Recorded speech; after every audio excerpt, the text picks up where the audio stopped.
दोस्तों, पूज्य गुरुजी ने बताया, सावन के महीने में अगर आप भी धोते हैं बाल तो हो जाएं सावधान। पति संतान परिवार दरिद्रता दोष बढ़ता है, संकट आता है। सावन में ऐसे बाल धोने से आती है बर्बादी।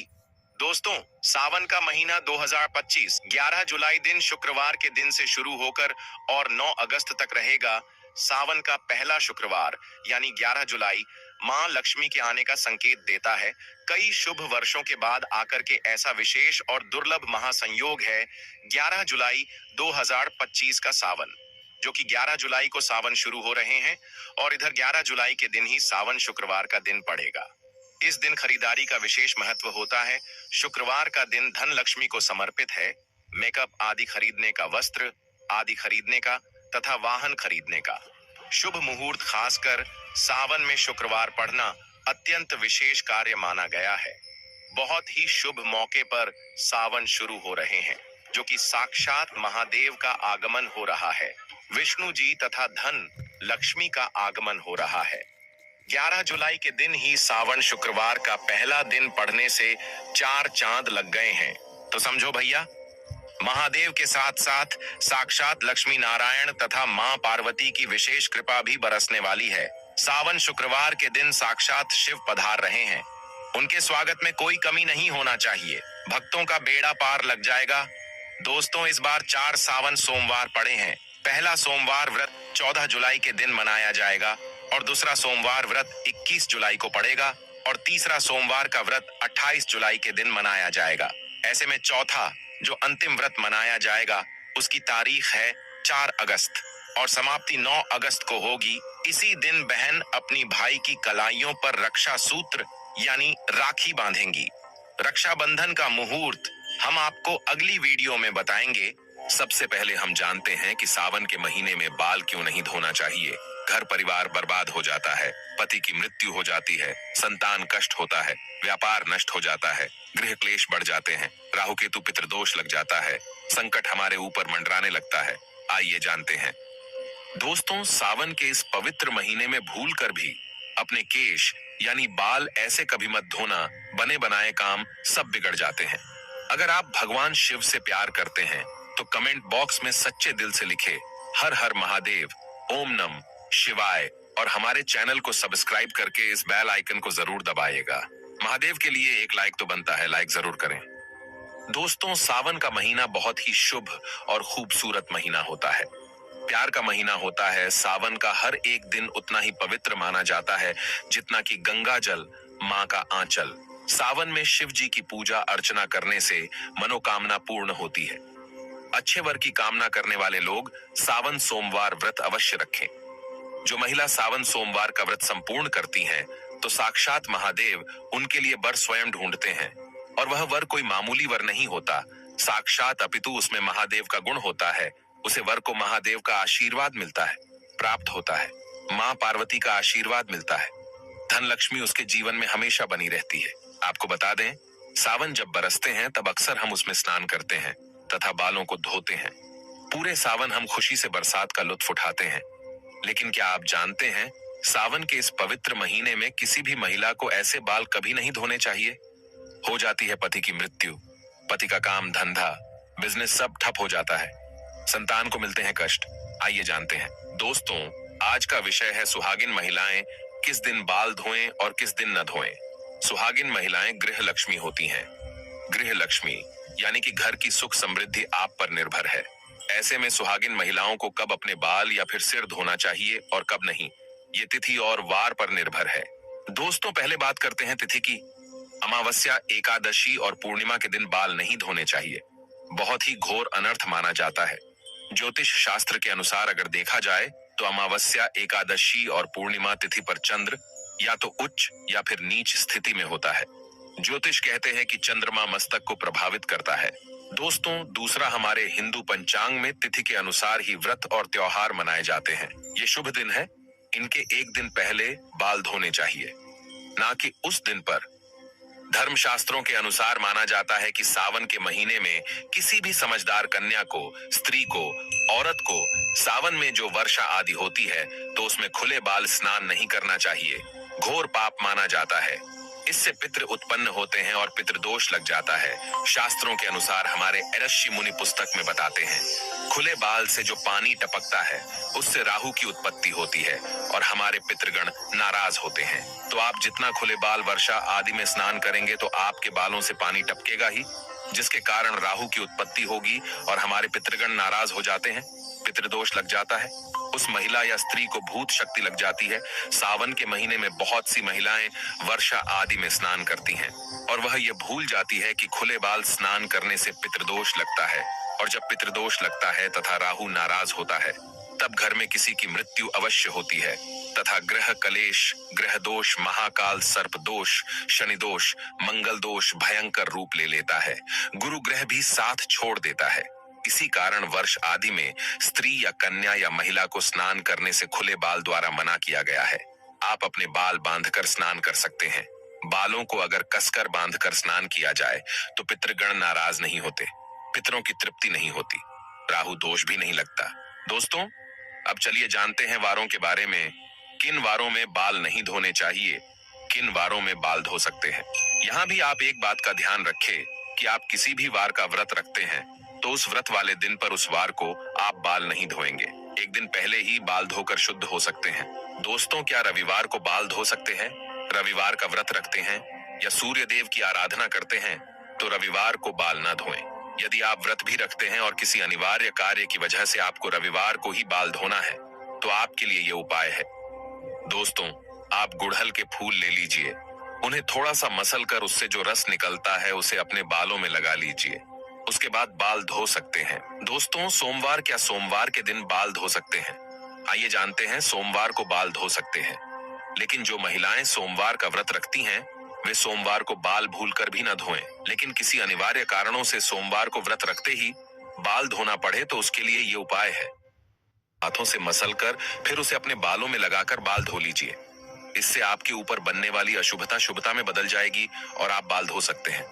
इससे आपको शिव के क्रोध का सामना नहीं करना पड़ेगा। पलाश के फूल आपको ढूंढने पर ही मिलेंगे। दोस्तों, मंगलवार को बाल नहीं धोने चाहिए। माना जाता है कि इस दिन बाल धोने से आर्थिक परेशानियों का सामना करना पड़ सकता है। साथ ही साथ विवाहित जीवन में भी बाधाएं आने लगती हैं। यदि किसी कारणवश मंगलवार को ही आपको बाल धोना पड़े तब ऐसे में लगने वाले दोष से बचने के लिए करें ये उपाय। आंवले का रस या फिर आंवले के चूर्ण का पेस्ट बनाकर आप उसे अपने बालों में लगा ले और फिर अपने बाल धो लीजिए। दोस्तों, बुधवार को महिलाएं बाल धो सकती हैं, लेकिन मान्यता है कि यदि किसी महिला के छोटे भाई हो तब ऐसे में वो बाल न धोएं, क्योंकि बुधवार का अधिपति बुध ग्रह हमारे छोटे भाई बहनों के कारक हैं। इस दिन बाल धोने का दोष हमारे छोटे भाई को लगता है। इससे बचने के लिए एक उपाय है। आप वरुण देव यानी कि जल के देवता को या फिर बुधवार के स्वामी श्री गणेश जी को अपना बड़ा भाई बना लें। दोस्तों, कैसे करें? आइए जानते हैं। किसी भी पूजा में जब कलश स्थापना होती है तब उसमें जल भरते हैं तो उस जल में वरुण देव का आह्वान करके प्रार्थना कीजिए कि हे वरुण देव, मैं आपको अपना बड़ा भाई मानती हूँ, कृपया आप मेरी और मेरे परिवार की रक्षा करें। दोस्तों, ऐसे ही हर पूजा में सर्वप्रथम श्री गणेश जी की पूजा होती है, तब भी आप उनसे प्रार्थना कर सकते हैं कि वे आपके बड़े भाई बन जाए और आपकी रक्षा करें। फिर भी दोस्तों, किसी कारणवश बुधवार को यदि आपको बाल धोना पड़े तो इसके दोष से बचने के लिए करें ये उपाय। तुलसी के 5-6 पत्ते लें और उसे मसल कर अपने बालों में लगा ले, फिर बाल धो लीजिए। बड़े से बड़ा संकट अपने आप समाप्त हो जाता है।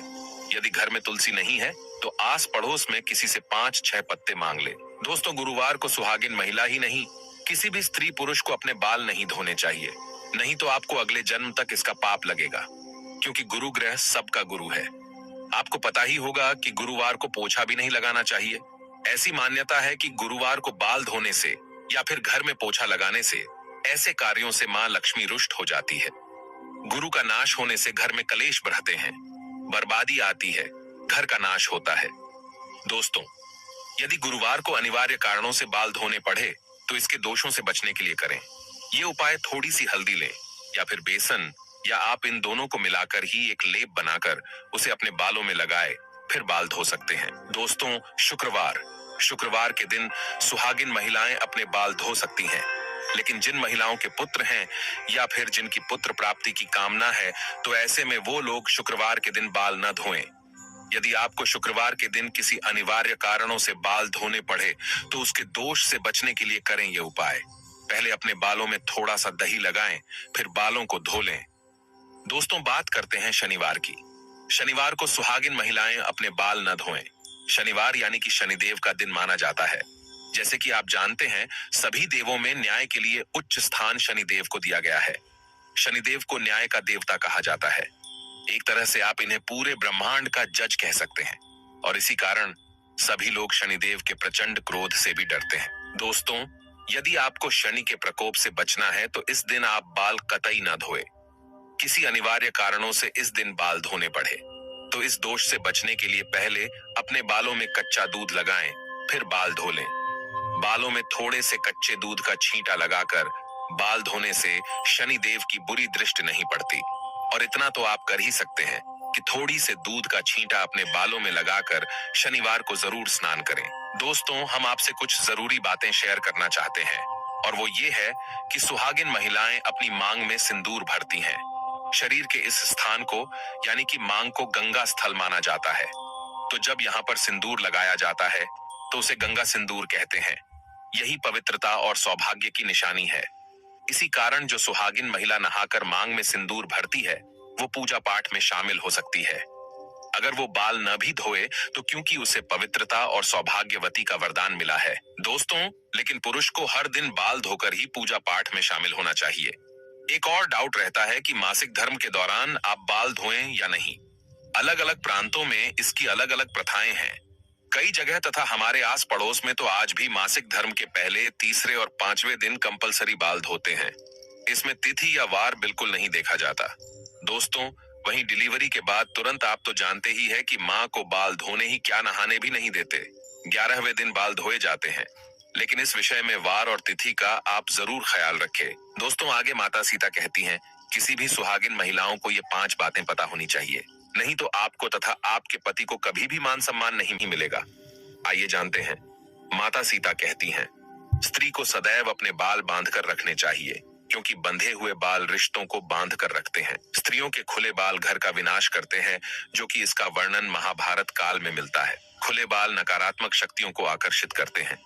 पूर्णिमा और अमावस्या के दिन बालों को कभी खुला ना रखे। कहते हैं, इस दिन भूत प्रेत या कोई भी गलत ऊर्जा आपके खुले बाल होने से वो आपको अपना शिकार बना सकती है।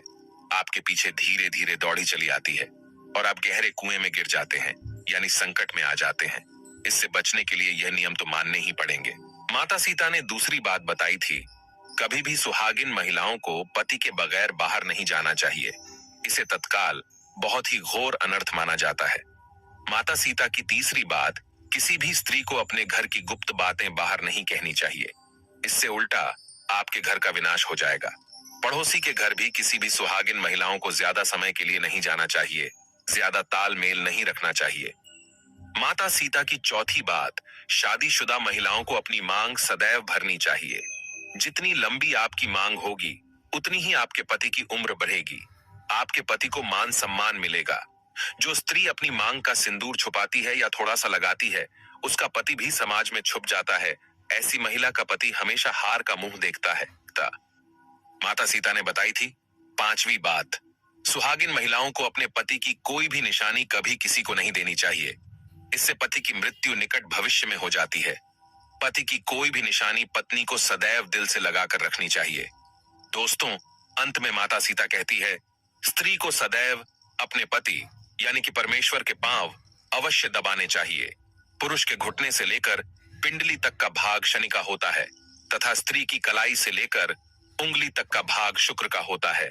और जब भी शनि पर शुक्र का प्रभाव पड़ता है तो धन की प्राप्ति का योग्य बनता है। अतः स्त्री को प्रतिदिन अपने पति के पैर दबाने चाहिए। इससे धन, यश, वैभव, कीर्ति, उत्तम जीवन साथी, धन संपदा प्राप्त होती है। दोस्तों, इसलिए हमेशा आपने देखा होगा कि लक्ष्मी जी भगवान विष्णु के पैर दबाती रहती है, और इसी कारण वो धन की देवी है, क्योंकि ऐसा योग्य धन की वर्षा करता है। कमेंट में सच्चे दिल से लिखे, हर हर महादेव, ओम नमः शिवाय।